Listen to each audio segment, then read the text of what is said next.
നമസ്കാരം, ക്ലാസ്മേറ്റ് ഒരു പുതിയ വീഡിയോയിലേക്ക് സ്വാഗതം. നമുക്കിന്ന് 6ാം ക്ലാസ്സിലെ ഓണപരീക്ഷയിലെ കേരള പാഠാവലിയുടെ കുറച്ച് മോഡൽ ക്വസ്റ്റ്യൻസ് നോക്കാം. അപ്പോൾ ഇതിൻ്റെ അകത്ത് നമ്മൾ ഡയറി കുറിപ്പ് നമുക്ക് എങ്ങനെ തയ്യാറാക്കാം, അത് തയ്യാറാക്കുമ്പോൾ ശ്രദ്ധിക്കേണ്ട കാര്യങ്ങൾ, പിന്നെ കത്തൊക്കെ എങ്ങനെ തയ്യാറാക്കാം, അത് തയ്യാറാക്കുമ്പോൾ ശ്രദ്ധിക്കേണ്ട കാര്യങ്ങൾ, അതിനെക്കുറിച്ചൊക്കെ വിശദമായിട്ട് പറഞ്ഞിട്ടുണ്ട്. അപ്പോൾ ആ ഒരു ഫോർമാറ്റ്, ഡയറി കുറിപ്പ് എഴുതേണ്ട ഫോർമാറ്റ് എന്താണ്, ആ ഫോർമാറ്റ് എഴുതിയാൽ തന്നെ നമുക്കൊരു 2-3 മാർക്ക് സ്കോർ ചെയ്യാൻ കഴിയും. അപ്പോൾ നിങ്ങൾ ഡയറി കുറിപ്പായാലും കത്തുകളായാലും ഒക്കെ എഴുതുമ്പോൾ ഈ ഒരു ഫോർമാറ്റ് ഫോളോ ചെയ്ത് എഴുതാൻ ശ്രമിക്കുക.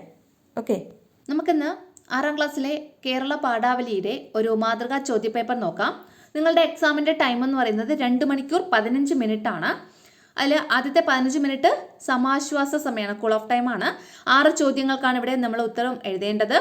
ചോദ്യങ്ങളിലെ ഉപചോദ്യങ്ങൾക്കും നമ്മൾ ഉത്തരം എഴുതണം. പിന്നെ 3ാമത്തെയും 4ാമത്തെയും ചോദ്യങ്ങൾക്ക് ചോയ്സ് നൽകിയിട്ടുണ്ടാവും. ചോയ്സുള്ള ചോദ്യങ്ങളിൽ A, B എന്നിങ്ങനെ 2 ക്വസ്റ്റ്യൻസ് ഉണ്ടാവും. അതിലേതെങ്കിലും ഒന്നിന് മാത്രം ഉത്തരം എഴുതിയാൽ മതി. അപ്പോൾ ഒന്നാമത്തെ ക്വസ്റ്റ്യൻ നോക്കിയോളൂ. വായിക്കാം, എഴുതാം. അന്ന് രാത്രി ജൂ അവളുടെ പുതിയ 8ാം ക്ലാസ് പുസ്തകങ്ങൾ മറിച്ചു നോക്കിക്കൊണ്ടിരിക്കുകയായിരുന്നു. കണക്കിന്റെ പാഠപുസ്തകം തുറന്നതോടെ വെള്ളത്തിലേക്ക് ഇറക്കിവിട്ട താറാവിനെ പോലെ അവൾ അതിലൂടെ നീന്തിപ്പോയി. അവൾക്ക് കണക്ക് അത്രമാത്രം ഇഷ്ടമായിരുന്നു. അക്കങ്ങളും ക്ഷേത്രഗണിതത്തിലെ രേഖകളും ഓൾജിബ്രായിലെ അക്ഷരങ്ങളും ചേർന്ന് നടത്തുന്ന വേഷം മാറ്റങ്ങൾ അവളെ രസിപ്പിച്ചിരുന്നു. അവളുമായി അവ ഒളിച്ചു കളിക്കും. ഒരേ സമയം അവളുടെ തലയ്ക്കകത്തും പുറത്തും നിറഞ്ഞു നിൽക്കുന്നു എന്ന് തോന്നിച്ച ഒരു മായാ ലോകത്തിലേക്ക് അവളെ വെല്ലുവിളിച്ചുകൊണ്ട് അവ ഓടിപ്പോകും. അവൾ അവയ്ക്ക് പിന്നാലെ ഓടി ഒരു പടയാളിയെ പോലെ അവയെ വരുതിയിലാക്കും. അപ്പോൾ ഇനി ഇതിനെ ബേസ് ചെയ്തിട്ട്, ഈ ഗദ്യഭാഗത്തിനെ ബേസ് ചെയ്ത് കുറച്ച് ക്വസ്റ്റ്യൻസ് ഉണ്ട്. ഒന്നാമത്തെ ക്വസ്റ്റ്യൻ നോക്കിയോളൂ. ക്വസ്റ്റ്യൻ ഇതാണ്. ജൂവിന് ഏറ്റവും ഇഷ്ടപ്പെട്ട വിഷയം ഏതായിരുന്നു? ഏതാണ്? 4 ഓപ്ഷൻസ് ഉണ്ട്. ശാസ്ത്രം, കണക്ക്, സാമൂഹ്യശാസ്ത്രം, ഭാഷ. ഏതാണ്? ഓപ്ഷൻ ബി, കണക്ക്. കണക്കായിരുന്നു ജൂവിന് ഏറ്റവും ഇഷ്ടപ്പെട്ട വിഷയം. രണ്ടാമത്തെ ക്വസ്റ്റ്യൻ. പുതിയ പാഠപുസ്തകം തുറന്ന ജൂവിന്റെ അവസ്ഥയെ സൂചിപ്പിക്കാൻ കഥാകൃത്ത് ഉപയോഗിച്ച പ്രത്യേക പ്രയോഗം എന്തായിരുന്നു? ഓപ്ഷൻസ്: 1 പിന്നാലെ ഓടുന്ന പടയാളി, 2 അക്കങ്ങളും അക്ഷരങ്ങളും രേഖകളും നടത്തുന്ന വേഷം മാറിക്കളി, 3 വെള്ളത്തിലേക്ക് ഇറക്കിവിട്ട താറാവ്, 4 വേഷമാറ്റം നടത്തുന്ന അക്ഷരങ്ങൾ. ഏതാണ് ആൻസർ? ഓപ്ഷൻ സി, വെള്ളത്തിലേക്ക് ഇറക്കിവിട്ട താറാവ്. അപ്പോൾ പുതിയ പാഠപുസ്തകം തുറന്ന ജൂവിന്റെ അവസ്ഥയെ സൂചിപ്പിക്കാൻ കഥാകൃത്ത് ഉപയോഗിച്ച പ്രത്യേക പ്രയോഗം വെള്ളത്തിലേക്ക് ഇറക്കിവിട്ട താറാവ് എന്നുള്ളതാണ്. അടുത്ത സി ക്വസ്റ്റ്യൻ. ജൂ കണക്ക് ശരിയായി പഠിക്കുന്നു എന്ന് സൂചിപ്പിക്കുന്ന വരി ഏത്? 1 ഓപ്ഷൻസ് ആണ്. ഓപ്ഷൻസിൽ ഒന്നാമത്തെ ഓപ്ഷൻ, അവളുമായി അവ ഒളിച്ചു കളിക്കും. അവളുടെ തലയ്ക്കകത്തും പുറത്തും നിറഞ്ഞു നിൽക്കുന്നു എന്ന് തോന്നും. അവൾ അവയ്ക്ക് പിന്നാലെ ഓടി ഒരു പടയാളിയെ പോലെ അവയെ വരുതിയിലാക്കും. അടുത്തത്, ഒരു മായാ ലോകത്തിലേക്ക് അവളെ വെല്ലുവിളിച്ചുകൊണ്ട് അവ ഓടിപ്പോകും. ഏതാണ് ഇതിൽ ആൻസർ? ഇത് നമ്മൾ കുറച്ച് കാര്യമായിട്ട് ആ ഗദ്യഭാഗം ഒന്ന് വായിച്ചാൽ മാത്രമേ ആൻസർ കിട്ടുള്ളൂ. ഇതിൽ ആൻസർ എന്ന് പറയുന്നത് സി ആണ്. അവൾ അവയ്ക്ക് പിന്നാലെ ഓടി ഒരു പടയാളിയെ പോലെ അവയെ വരുതിയിലാക്കും. അതാണ് ഇവിടെ ആൻസർ കേട്ടോ. ജൂ കണക്ക് ശരിയായി പഠിക്കുന്നു എന്ന് സൂചിപ്പിക്കുന്ന വരി, അവൾ അവയ്ക്ക് പിന്നാലെ ഓടി ഒരു പടയാളിയെ പോലെ അവയെ വരുതിയിലാക്കും. അതാണ്. അടുത്ത ഡി ക്വസ്റ്റ്യൻ. ജൂവിന്റെ ഗണിതശാസ്ത്ര പഠനവുമായി ബന്ധപ്പെട്ട ശരിയായ പ്രസ്താവന ഏത്? ഒന്നാമത്തത്, ആസ്വദിച്ച് പഠിച്ച് പഠനം മനോഹരമാക്കാം. 2 ധാരാളം സമയം പഠനത്തിന് ആവശ്യമുണ്ട്. 3 എഴുതി പഠിക്കുന്നതാണ് കൂടുതൽ നല്ലത്. 4 ശ്രദ്ധിച്ചില്ലെങ്കിൽ ഉത്തരങ്ങൾ തെറ്റിപ്പോകും. ഏതാണ് ആൻസർ? ഓപ്ഷൻ എ, ആസ്വദിച്ച് പഠിച്ച് പഠനം മനോഹരമാക്കാം. ഇതാണ് കറക്റ്റ് ആയിട്ടുള്ളത്. അപ്പോൾ ഇതാണ് ആ ഒന്നാമത്തെ ക്വസ്റ്റ്യൻ്റെ ആൻസേഴ്സ് എന്ന് പറയുന്നത്. അടുത്ത രണ്ടാമത്തെ ക്വസ്റ്റ്യൻ നോക്കിയുള്ളൂ. 2 ക്വസ്റ്റ്യൻ. രുചി അനുഭവം. അമൃതം നുകരാം യൂണിറ്റ് നിറയെ ഭക്ഷണ വിശേഷമാണ്. നാവിനെ രസിപ്പിക്കുന്ന, വീണ്ടും കഴിക്കാൻ കൊതി തോന്നിക്കുന്ന ചില വിഭവങ്ങൾ നമ്മുടെ മനസ്സിലുണ്ട്. രുചിയും മണവും മറക്കാൻ കഴിയാത്ത ഒരു ഇഷ്ട വിഭവത്തിന്റെ രുചി അനുഭവം എഴുതുക. അതാണ് നമ്മുടെ ക്വസ്റ്റ്യൻ. ഇപ്പോൾ ഒരു രുചി അനുഭവം നിങ്ങൾ എഴുതണം. ഇവിടെ ഞാനിപ്പോൾ മോഡലായിട്ട് ഒരെണ്ണം കൊടുത്തിട്ടുണ്ട്. ഞാൻ പായസം ഉണ്ടല്ലോ, പായസത്തിനെ കുറിച്ചുള്ള ഒരു രുചി അനുഭവമാണ്, പായസം എന്ന ഇഷ്ട വിഭവത്തെക്കുറിച്ചുള്ള രുചി അനുഭവമാണ് എഴുതിയിട്ടുള്ളത്. എനിക്ക് ഏറ്റവും ഇഷ്ടപ്പെട്ട വിഭവം പായസമാണ്. ഓണത്തിനും വിശേഷ ദിനങ്ങളിലും അമ്മയാണ് വീട്ടിൽ പായസം ഉണ്ടാക്കുന്നത്. പാൽ, അരി, പഞ്ചസാര, നെയ്യ്, ഉണക്കമുന്തിരി, കശുവണ്ടി എന്നിവ ചേർത്താണ് ഇത് തയ്യാറാക്കുന്നത്. നിങ്ങൾക്ക് ഇഷ്ടമുള്ള ഇൻഗ്രീഡിയൻസ് ഇവിടെ കൊടുക്കാം. പായസത്തിന്റെ മധുരവും സുഗന്ധവും എല്ലാവരെയും ആകർഷിക്കുന്നു. ഒരു സ്പൂൺ വായിലിടുമ്പോൾ തന്നെ അതിന്റെ മധുര രുചി മനസ്സിൽ സന്തോഷം നിറയ്ക്കുന്നു. പായസം കഴിച്ചു തീർന്നാൽ മനസ്സിൽ ഒരുപാട് സന്തോഷവും തൃപ്തിയും അല്ലെങ്കിൽ സംതൃപ്തിയും ഉണ്ടാകുന്നു. അതുകൊണ്ടാണ് അത് എൻ്റെ ഏറ്റവും ഇഷ്ടപ്പെട്ട വിഭവമായത്. ഓക്കെ, അടുത്ത ബി ക്വസ്റ്റ്യൻ നോക്കിയോളൂ. സൂചനകളിൽ തെളിയുന്ന കഥാപാത്രം ആര്? സൂചന ഇതാണ്. നെറ്റിയുടെ രണ്ടറ്റങ്ങളിലും പളുങ്കിൻ്റെ മണി പോലെ വിയർപ്പിൻ്റെ തുള്ളികൾ ഉരുണ്ടുകൂടി നിന്നു. മനസ്സ് വട്ടച്ചെമ്പിനകത്ത് വട്ടമിട്ട് പറക്കുന്നു. ഓപ്ഷൻസ്: അബു, കൽമേയി, പക്കീർ ചിത്താത്ത, ബിച്ചായി ഷെയ്ത്താത്ത. ഏതാണ്? ചട്ടിപ്പത്തി എന്ന് പറഞ്ഞ ഒരു പാഠഭാഗം പഠിച്ചല്ലോ. അതിൻ്റെ അകത്തു നിന്നുള്ള ഒരു പാഠത്തിലെ 2 വരികളാണ് ഈ കൊടുത്തിട്ടുള്ളത്. അപ്പോൾ ഇതിൽ ഏത് കഥാപാത്രത്തെക്കുറിച്ചാണ് ഇവിടെ സൂചിപ്പിക്കുന്നത്? ഓപ്ഷൻ ഡി, ബിച്ചായി ഷെയ്ത്താത്ത. ഏതാണ്? ബിച്ചായി ഷെയ്ത്താത്ത. അടുത്തത് സി ക്വസ്റ്റ്യൻ. തന്നിരിക്കുന്ന പ്രസ്താവനകളിൽ നേവേഞ്ചിയുടെ പ്രത്യേകത എന്ത്? നേവേഞ്ചി എന്ന് പറഞ്ഞിട്ടൊരു പാഠഭാഗം പഠിച്ചില്ലേ? അതിൻ്റെ അകത്ത് നോക്കിയോളൂ. 1, വർഷം മുഴുവൻ ലഭിക്കും. പുഴയിൽ നിന്ന് മുങ്ങിയെടുക്കണം. പ്രായമുള്ള പുരുഷന്മാരാണ് ശേഖരിക്കുന്നത്. വെയിലത്ത് വച്ച് ഉണക്കി കഴിക്കാം. ഏതാണ് ആൻസർ? ബി ഓപ്ഷൻ അല്ലേ, പുഴയിൽ നിന്ന് മുങ്ങി എടുക്കണം. അടുത്തത് പ്രതികരണക്കുറിപ്പ് അല്ലെങ്കിൽ വിശകലനക്കുറിപ്പ്. 3. ഒന്നാമത്തത് പ്രതികരണക്കുറിപ്പാണ് നമ്മൾ തയ്യാറാക്കേണ്ടത്. നോക്കിയോളൂ. പലതരം ജോലികൾ നടന്നുകൊണ്ടിരിക്കുന്ന സമൃദ്ധമായ അടുക്കളയിൽ ആരോ ഒരാൾ വിശന്ന് നിലവിളിച്ചു കൊണ്ടിരിക്കുന്നുണ്ട്. ഭക്ഷണത്തിന്റെ നടുവിലും വിശക്കുന്നവർ ഉണ്ടാകുമോ? എന്താണ് കാരണം?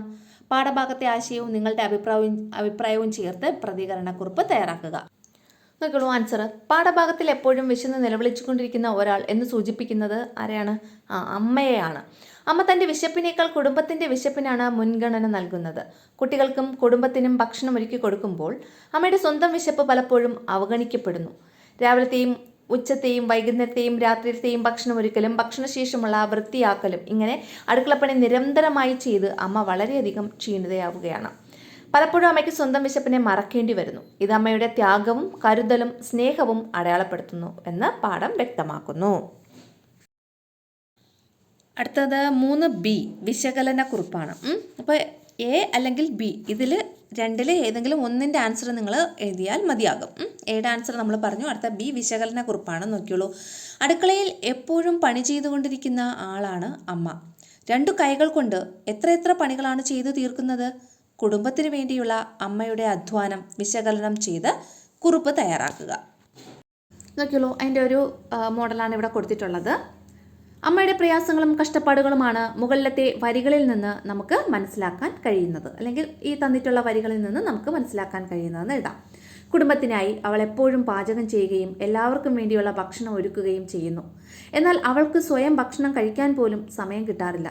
അമ്മയുടെ വിശപ്പും ക്ഷീണവും പലരും മനസ്സിലാക്കാതെ പോകുന്നു. എന്നാൽ കുടുംബത്തിലെ എല്ലാവരുടെയും സന്തോഷവും ആരോഗ്യവും അമ്മയുടെ അടുക്കളപ്പണിയിലാണ് അടങ്ങിയിരിക്കുന്നത്. അമ്മയെ സഹായിക്കുകയും അവളുടെ കഷ്ടപ്പാടുകൾ മനസ്സിലാക്കുകയും ചെയ്യേണ്ടത് നമ്മുടെ കടമയാണ്. എന്താണ്? അമ്മയെ സഹായിക്കുകയും അവളുടെ കഷ്ടപ്പാടുകൾ മനസ്സിലാക്കുകയും ചെയ്യേണ്ടത് നമ്മുടെ കടമയാണ്. അടുക്കള അമ്മയുടെ മാത്രം ഉത്തരവാദിത്തമല്ല, കുടുംബത്തിലെ എല്ലാവരും ചേർന്ന് പങ്കുവയ്ക്കേണ്ട ജോലിയാണത്. മനസ്സിലായോ? അടുത്ത 4ാമത്തെ ക്വസ്റ്റ്യൻ നോക്കിയുള്ളൂ. ഡയറി കുറിപ്പ് അല്ലെങ്കിൽ കത്ത്. അപ്പോൾ ഈ 4ാമത്തതും ചോയ്സ് ഉള്ള ക്വസ്റ്റ്യൻ ആണ് കേട്ടോ. അപ്പോൾ 3, 4 ചോയ്സ് ഉള്ള ക്വസ്റ്റ്യൻ ആണ്. 4ാമത്തെ നോക്കിയുള്ളൂ. 1ാമത്തത് ഡയറി കുറിപ്പാണ് പറഞ്ഞിട്ടുള്ളത്. തൊഴിൽ തേടി കേരളത്തിൽ വന്ന ഞാൻ മലയാളം പഠിച്ചു. ഇപ്പോൾ മലയാളം പഠിപ്പിക്കുന്നുമുണ്ട്. ഒപ്പം ഫാഷൻ ഡിസൈനറുമാണ്. മഞ്ഞപ്ര UP സ്കൂളിൽ തൊഴിൽ നൈപുണ്യ കേന്ദ്രം ഉദ്ഘാടനം ചെയ്തുകൊണ്ട് ദറക്സ പർവീൻ പറഞ്ഞ വാക്കുകൾ അഞ്ജുവിൻ്റെ മനസ്സിൽ മുഴങ്ങിക്കൊണ്ടിരിക്കുന്നു. എന്തൊരു മിടുക്കി കുട്ടി! അഞ്ജുവിൻ്റെ അന്നത്തെ ഡയറി കുറിപ്പ് എങ്ങനെയായിരിക്കും? എഴുതി നോക്കൂ. അപ്പോൾ ഇവിടെ തന്നിട്ടുള്ളത് ഒരു ഡയറി കുറിപ്പ് തയ്യാറാക്കാനാണ്. അപ്പോൾ ഒരു ഡയറി കുറിപ്പ് എഴുതുമ്പോൾ നമ്മൾ ചില കാര്യങ്ങൾ ശ്രദ്ധിച്ചാൽ ആ ഡയറി കുറിപ്പിൻ്റെ അകത്തുള്ള കണ്ടന്റിനേക്കാൾ നമുക്ക് അതിന് കുറച്ച് മാർക്സ് ഒരു 2-3 മാർക്കൊക്കെ സ്കോർ ചെയ്യാൻ പറ്റും. എന്തൊക്കെയാണെന്ന് അറിയാമോ? ഒന്നാമത്തത്, നമ്മൾ തീയതി മസ്റ്റായിട്ടും കൊടുത്തിരിക്കണം. കണ്ടോ, ഞാനിവിടെ തീയതി കൊടുത്തിട്ടുണ്ട്. നമ്മുടെ ഡേറ്റും ആ ഡേറ്റും പിന്നെ അതിൻ്റെ താഴെ ആ ആഴ്ച ഏതാണോ അതും കൊടുക്കണം. അതായത് 2025 ഓഗസ്റ്റ് 18 നാളെ നിങ്ങളുടെ എക്സാം ഡേറ്റ് അല്ലേ.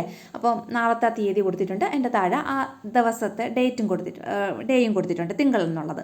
പിന്നെ നമ്മളിത് എപ്പോഴും ഈ ഡയറി കുറിപ്പ് എഴുതുമ്പോൾ തുടക്കം ഇന്ന് എൻ്റെ ജീവിതത്തിൽ വളരെ സന്തോഷമുള്ളൊരു ദിവസമായിരുന്നു, ഇന്നത്തെ ദിവസം എന്ന് പറഞ്ഞ് വേണം തുടങ്ങാനുള്ളത്. ഇന്നത്തെ ദിവസത്തെക്കുറിച്ചുള്ള കാര്യമാണ് നമ്മൾ എഴുതുന്നത്. അപ്പോൾ ഇന്നത്തെ ദിവസം അങ്ങനെയാണ് നമ്മൾ തുടങ്ങേണ്ടത്. ഇന്ന് എൻ്റെ ജീവിതത്തിൽ സംഭവിച്ചത് എന്നൊക്കെ പറഞ്ഞിട്ട്.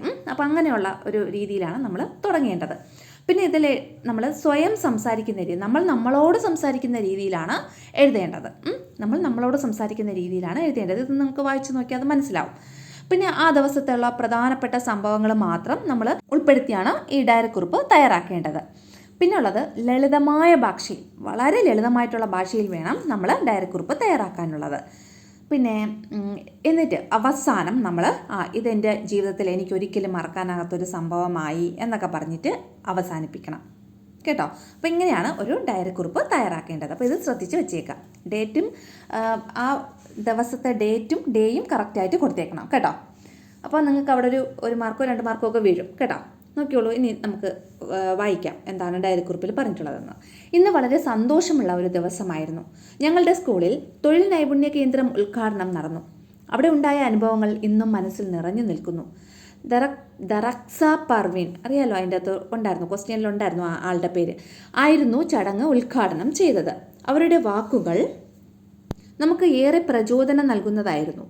തൊഴിൽ അന്വേഷിച്ച് കേരളത്തിൽ എത്തിയ അവർ, ഇവിടെ അന്വേഷിച്ചെന്നുള്ള ഇല്ല വാക്ക്, അപ്പോൾ നിങ്ങൾ എഴുതി ചേർക്കണം. തൊഴിൽ അന്വേഷിച്ച് കേരളത്തിൽ എത്തിയ അവർ ഇവിടെ എത്തിയ ശേഷം മലയാളം അഭ്യസിക്കുകയും ഇന്ന് അത് പഠിപ്പിക്കുകയും ചെയ്യുന്നു.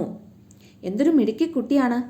ഇതിലൂടെ ഞാൻ മനസ്സിലാക്കി, ശ്രമവും സ്ഥിരോത്സാഹവും ഉണ്ടെങ്കിൽ ഏതു ലക്ഷ്യവും കൈവരിക്കാനാകും. ഇന്നത്തേത് എൻ്റെ ജീവിതത്തിൽ ഒരിക്കലും മറക്കാനാകാത്ത ഒരു ദിവസമായി മാറി. ഇത്ര എഴുതിയാൽ മതി കേട്ടോ. എന്തായാലും എക്സാമിന് ഒരു ഡയറി കുറിപ്പും കത്തും അങ്ങനെ ഒക്കെ ഉള്ളത് എഴുതാനുണ്ടാകും. അപ്പോൾ അതിൻ്റെയൊക്കെ ഫോർമാറ്റ് ഓർത്ത് വെച്ചിരുന്നാൽ നമുക്കത് എഴുതാൻ എളുപ്പമായിരിക്കും. അപ്പോൾ 4A എന്ന് പറയുന്നത് ഡയറി കുറിപ്പ് തയ്യാറാക്കാനുള്ളതായിരുന്നു. 4B കത്ത് തയ്യാറാക്കാനാണ്. ഇത് ചോയ്സാണ്. ഇതിലേതെങ്കിലും Aയോ Bയോ ഏതെങ്കിലും ഒന്നും നിങ്ങൾ ആൻസർ ചെയ്താൽ മതി. കത്ത് തയ്യാറാക്കാനുള്ളത് നോക്കിയോളൂ. വിദേശത്ത് തൊഴിലെടുത്ത് ജീവിക്കുന്ന കോയയുടെ ചെറിയ വസ്തുക്കളും വലിയ ദുഃഖവും നമ്മൾ തിരിച്ചറിഞ്ഞു. കോയ എന്ന കഥാപാത്രത്തെ പരിചയപ്പെടുത്തിക്കൊണ്ട് സുഹൃത്തിനൊരു കത്തെഴുതുക. അതാണ് നമുക്കിവിടെ വേണ്ടത്. അപ്പോൾ ഇവിടെ നമ്മളൊരു കത്ത് എഴുതാൻ പോവുകയാണ്. ഒരു കത്ത് എഴുതുമ്പോൾ അതിനൊരു ഫോർമാറ്റ് ഉണ്ട് അല്ലയോ? അപ്പോൾ ആ കത്ത് എഴുതുന്ന ഫോർമാറ്റ് എങ്ങനെയാണ് എന്നുള്ളതാണ്. ഇവിടെ നോക്കിയോളൂ. ആദ്യം നമ്മൾ നിങ്ങളുടെ സ്ഥലവും പിന്നെ ഇന്നത്തെ തീയതി എന്താണോ ആ നിങ്ങളുടെ എക്സാം ഡേറ്റിൻ്റെ അന്നത്തെ തീയതി എന്താണോ ആ തീയതിയും വയ്ക്കുക. അപ്പോൾ സ്ഥലവും തീയതിയും വയ്ക്കുക. അതിനുശേഷം നിങ്ങൾ ആർക്കാണോ കത്തെഴുതുന്നത് ആ ആൾക്കാർക്ക് പ്രിയപ്പെട്ട ആദിക്ക് എന്നാണ് ഞാൻ പറഞ്ഞിരിക്കുന്നത്. അപ്പോൾ ഞാൻ ആദിക്കാണ് ഒരു കത്തെഴുതുന്നത്. അപ്പോൾ നിങ്ങൾക്ക് ഇഷ്ടമുള്ള ആർക്കാണോ, നിങ്ങളുടെ ഫ്രണ്ടിന് അല്ലെങ്കിൽ നിങ്ങളുടെ അമ്മയ്ക്ക്, അങ്ങനെ ആർക്കാണോ കത്തെഴുതാനുള്ളത് ആ കത്തെഴുതുക. ഫ്രണ്ടിന് എഴുതാനല്ലേ ഇതിൽ പറഞ്ഞിട്ടുള്ളത്, പ്രിയപ്പെട്ട ആദിക്ക്. ഇത് എന്നിട്ട് കത്തിൻ്റെ കണ്ടൻ്റൊക്കെ എഴുതുക. അതിനുശേഷം ഏറ്റവും ലാസ്റ്റ് സ്നേഹത്തോടെ അല്ലെങ്കിൽ കൃതജ്ഞതയോടെ, അങ്ങനെ നിങ്ങൾക്ക് ഇഷ്ടമുള്ളത്, എന്നിട്ട് നിങ്ങളുടെ പേരെഴുതുക. ഓക്കെ ആണല്ലോ? ഇതാണ് കത്തിൻ്റെ ഫോർമാറ്റ് എന്ന് പറയുന്നത്. ഇനി നോക്കിയോളൂ കത്തിൻ്റെ കണ്ടൻറ്റ്. സ്നേഹപൂർവ്വം വന്ദനം. നിനക്ക് സുഖമാണല്ലോ? പരീക്ഷയ്ക്ക് വേണ്ടിയുള്ള പഠനമൊക്കെ എവിടെ വരെ എത്തി? ഞങ്ങൾക്ക് കഴിഞ്ഞ ദിവസം കോയയുടെ ചെറിയ വസ്തുക്കൾ എന്ന പാഠഭാഗം പഠിപ്പിച്ചു. അതിൽ പരിചയപ്പെട്ട കോയ എന്ന കഥാപാത്രത്തെക്കുറിച്ച് നിന്നോട് കുറച്ച് കാര്യങ്ങൾ പങ്കുവെക്കണമെന്നുണ്ട്. കോയ ഒരു പ്രവാസിയാണ്. കുടുംബത്തിനായി വിദേശത്ത് കഷ്ടപ്പെട്ടാണ് അവൻ ജോലി ചെയ്യുന്നത്. അദ്ദേഹത്തിൻ്റെ ഭാര്യ ഒരു കുഞ്ഞിന് ജന്മം നൽകി. എന്നാൽ കുഞ്ഞിന് വേണ്ടി വസ്ത്രം വാങ്ങാനും ഭാര്യയ്ക്ക് ആവശ്യമായ സാധനങ്ങൾ അയക്കാനും വേണ്ട പണം പോലും കോയയുടെ കൈവശമില്ലായിരുന്നു. 14 വർഷങ്ങൾക്ക് ശേഷമാണ് അവർക്കൊരു മകൻ ജനിക്കുന്നത്. ആദ്യ മകൻ ട്രെയിൻ അപകടത്തിൽ മരിച്ച വേദനയും ഇപ്പോഴത്തെ മകൻ ജനിച്ചതിൻ്റെ സന്തോഷവും തൻ്റെ മകനെ നേരിൽ കാണാൻ കഴിയാത്തതിലുള്ള നിരാശയും ഈ കഥയിൽ നിറഞ്ഞു നിൽക്കുന്നു. മകനു വേണ്ടി അവൻ എന്ന് പറഞ്ഞാൽ ഇവിടെ കോയ വാങ്ങിയ സാധനങ്ങൾ അയക്കാൻ വേണ്ടിയിട്ട് കോയയുടെ ഭാര്യയ്ക്ക് വാങ്ങിയ വസ്തുക്കൾ വിറ്റ് പണം കണ്ടെത്തുന്നു. അവൻ വാങ്ങിയ സാധനങ്ങൾ അയക്കാൻ വേണ്ടിയിട്ട് അവൻ്റെ ഭാര്യയ്ക്ക് വാങ്ങിയ വസ്തുക്കൾ വിറ്റ് പണം കണ്ടെത്തുന്ന കോയ എന്ന കഥാപാത്രം എൻ്റെ മനസ്സിൽ വളരെയധികം വേദന ഉണ്ടാക്കി എന്ന് എഴുതണം കേട്ടോ. അതായത് ഞാൻ ഒന്നും കൂടെ ആ സെൻറ്റൻസ് പറയാം.